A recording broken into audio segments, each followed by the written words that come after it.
Hi there, everybody. Xcraft39 back here again. Thought we'd talk for just a few minutes about the Eduard P51 dual combo Overlord kit, number 11181.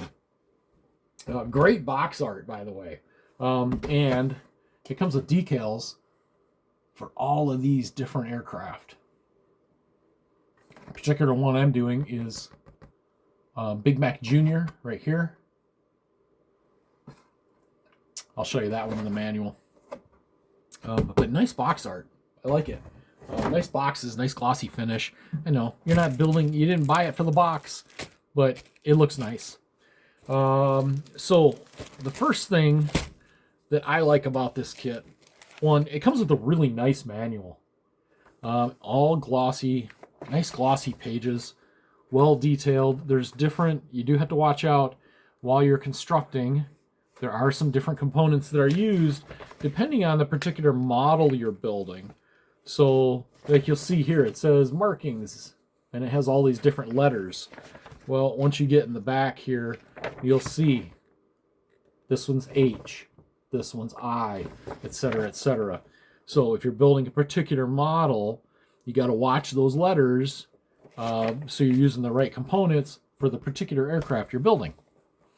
Now, it comes with mask sheet, which is nice if you're wondering what that black is. I built one of these out of this box, that's why some of them are missing. But that black, it's just charcoal dust. And you rub that on there, and then the lines of the mask come out really well. Makes it super easy for picking them out with a X-Acto knife. Otherwise, those lines are nearly invisible and very, very hard to pick out. It comes with a couple PE sheets with the dashboards and seat belts and panels, panel faces, and that kind of thing. PE drives me nuts. I don't like it. I tend to avoid it because it gives me a brain aneurysm. I mean, the stuff, you get it in your tweezers and ping, and it's gone. Never see it again. Teeny tiny, just pieces that are so small I can't even stand it. And folding and bending and gluing, and it drives me nuts. But this is pretty simple. It adds a lot of detail to the kit. Looks nice. It's easy. You just like if you're doing the panels, like these little panel faces, you take your X-Acto knife and you shave off the plastic buttons and whatnot that are on the kit components, and then I just use a little CA glue, super glue on the new panel, and it adds a really nice detail. Okay, now for one of the great things about this kit, this is your decal sheet. You get enough to build 2 complete aircraft, plus you get all of the nose art, squadron markings, and whatnot for 8 more. So you have all of that for 10 total aircraft. You get national insignia, the stars and bars specifically, for 2 aircraft. And the cool thing is, if you want a British variant, you got the national markings for that as well. So in essence, you have enough decals to build 3 in a dual combo kit. Short the nomenclature. So, but what I will say about nomenclature is out in the field, when they're maintaining these aircraft and they're overpainting them and whatnot, they're not concerned about putting nomenclature back on. They're not stressing out about painting no step or push here or gun bays or yada yada yada or whatever it might be. They're already familiar with these aircraft. They're not going to put all that on them. They don't have the time. All they care about is maintaining them, getting them in the air, and shooting down Jerry's. That was their concern. So whatever you decide to do with nomenclature, whether you put it all on, put some of it on, or put none of it on, you're not going to be wrong. That's the way I view it. So nomenclature, in my opinion, it's nice. It can be stressful. There's a lot of it, and it's tiny. Like I just got done doing a Corsair, And it wasn't too bad, but there was a fair amount of nomenclature on that thing. Anyways, so decal sheets for 10 different aircraft. Now, the really great thing about Eduard is they sell what's called overtrees. Overtrees are just the plastic components. So I can go on to Eduard's website, eduard.com, and I can pull up the overtree for this, and I just did this to verify it, and that current overtree kit for the P51B is $27.95. So I can buy that. I've already got the decals.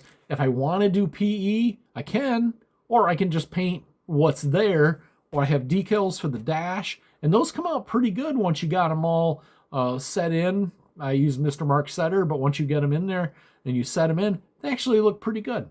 You won't get the PE.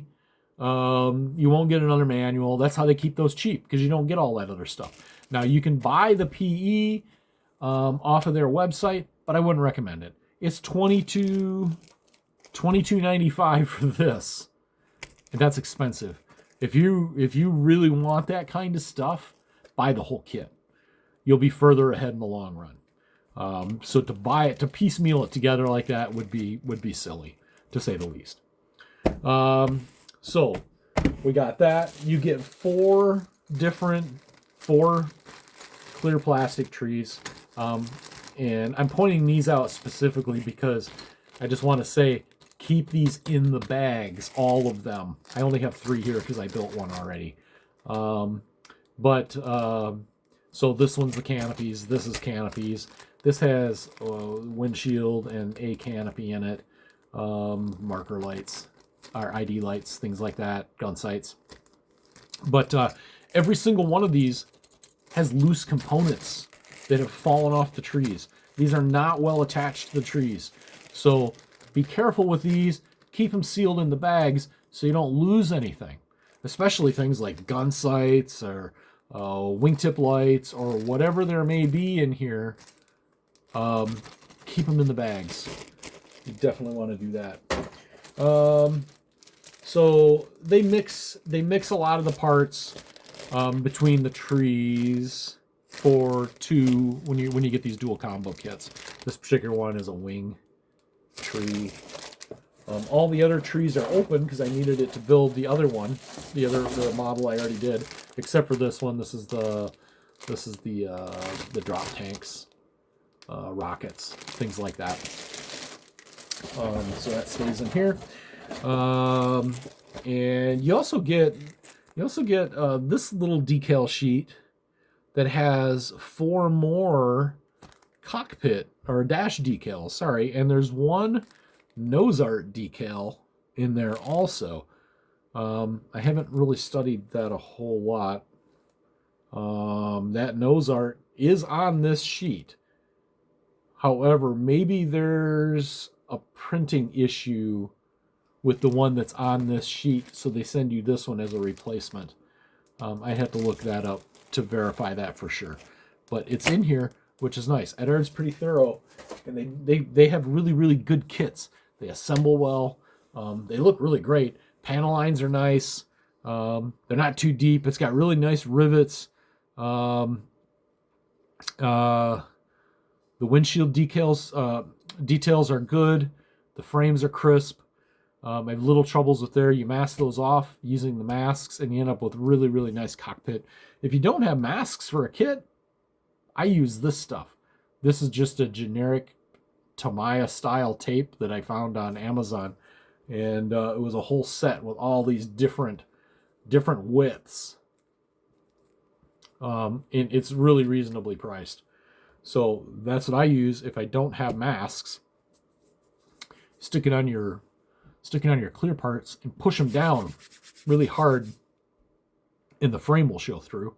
And then you can take your X-Acto knife and cut that out along those frames, remove the bits you don't need, give her a spray, and you got a really nice canopy. Now, I already started building this particular model, Big Mac Jr., and I already have the cockpit installed in the fuselage.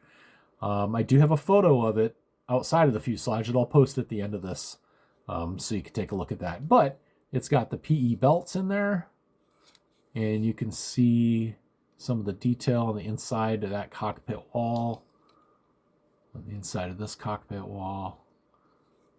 If you look right here, there's that little red tab right there. That is actually a piece of PE. It's just a label.